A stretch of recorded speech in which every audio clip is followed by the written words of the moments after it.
Hello viewers, আসসালামু আলাইকুম। আপনারা সবাই কেমন আছেন? আলহামদুলিল্লাহ, আমিও ভালো আছি। আমি একটি মতামত দিতে যাচ্ছি শিক্ষা ব্যবস্থা হিসেবে। এই যে কিছুদিন আগে যে কারিকুলামটা শুরু হয়েছিল, এই শিক্ষা ব্যবস্থা নিয়ে বাংলাদেশের অধিকাংশ প্রায় অনেক অনেক অভিভাবকই ক্ষুব্ধ ছিলেন যে এই শিক্ষা ব্যবস্থাটা ভালো না। যেইখানে যেই যেইখানে বাচ্চারা বই নিয়ে বসে থাকার কথা, বই নিয়ে পড়ার কথা, ওইখানে বাচ্চারা পড়াশোনা বাদ দিয়া কী করতেছে, ফোন নিয়ে চালাইতেছে।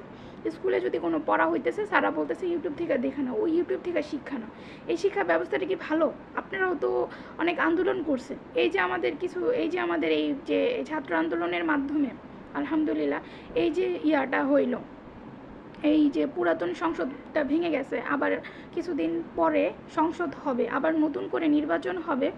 তো ওই নির্বাচনে আমি আবু তোহা মোহাম্মদ আদনান ভাই ওনাকে অনুরোধ করে বলছি, আপনি একটা ওয়াজ মাহফিলে চেয়েছিলেন যে বাংলাদেশের শিক্ষা ব্যবস্থার দায়িত্ব নিতে। আপনি ওই ওয়াজ মাহফিলে বলেছিলেন যে আপনি মানে পারিশ্রমিকবিহীন আপনি এই শিক্ষা ব্যবস্থাকে চেঞ্জ করতে চান আপনার মনের মতন করে, যেখানে কোরআন সুন্নাহর আলো এবং শিক্ষা এবং সবগুলাই থাকবে, যেখানে একজন ছাত্র কি করতে পারবে, রাষ্ট্র নেতা হতে পারবে, যেখানে নেতা হতে পারবে, আবার ওয়াজ মাহফিলে অথবা শুক্রবারে মসজিদে খুতবাও দিতে পারবে। আপনি বলছিলেন এরকম একটা শিক্ষা ব্যবস্থা আপনি চালু করে দিবেন, মানে শিক্ষার ব্যাপক পরিবর্তন আনবেন এবং সুন্দর সুশৃঙ্খল একটা শিক্ষা ব্যবস্থা আপনি আনবেন।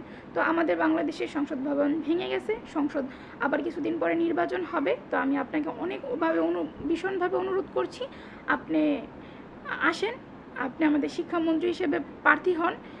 অবশ্যই আমরা এবং আমাদের যত অভিভাবক আছেন যারা এই কারিকুলাম শিক্ষা ব্যবস্থা, এই মানুষের মোবাইলমুখী শিক্ষা ব্যবস্থা নিয়ে যে ক্ষিপ্ত, যে শিক্ষা ব্যবস্থাটা ভালো না, আমরা সবাই আপনাকে ভোট দেব এবং আপনিই জয়ী হবেন, এটা আমার বিশ্বাস। আপনি যদি শিক্ষা ব্যবস্থা আসেন, তাহলে আমি 100% ইনশাল্লাহ ভরসা রাখি, আল্লাহর উপর ভরসা রাখি যে আমাদের শিক্ষা ব্যবস্থাটা অনেক পরিবর্তন হবে, আমাদের ছেলে মেয়েদের চিন্তা ধারণা তারপর অন্যরকম হয়ে যাবে, মানে এটা অনেক ভালো হবে। আপনি দাঁড়ান, ভবিষ্যতে নির্বাচনে আপনি শিক্ষামন্ত্রী হিসেবে দাঁড়ান, ইনশাল্লাহ আমরা সবাই মিলে আপনাকে ভোট দেব এবং আপনিই জয়ী হবেন ইনশাল্লাহ। আর আমি সব ছাত্রছাত্রী এবং অভিভাবকদের আহ্বান করছি, আপনারাও আমার মতে একমত হন, কারণ এই বর্তমান শিক্ষা ব্যবস্থাটা ভালো না। এই বর্তমান শিক্ষা ব্যবস্থাটা দিয়া মানে অনেক ছাত্রছাত্রী এখনও ক্ষোভে আছে যে কি বাচ্চারা পড়াশোনা থুইয়া মোবাইলমুখী হয়ে যাচ্ছে, মোবাইল দেখা যেতেছে যে পড়াশোনার না করে বাচ্চারা মোবাইলে গেমস খেলতেছে, কার্টুন দেখতেছে, মোবাইল রিলেটেড হয়ে যাচ্ছে, মোবাইলমুখী হয়ে যাচ্ছে। তো আমি সবাইকে আহ্বান করছি, আসুন, যে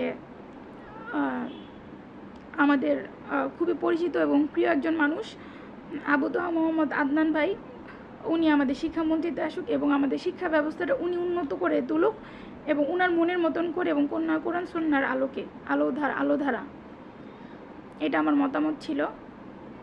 আপনাদের যদি ভালো লাগে অবশ্যই লাইক শেয়ার কমেন্ট করে দিবেন এবং আমার চ্যানেলটাকে সাবস্ক্রাইব করে দিবেন। আসসালামু আলাইকুম।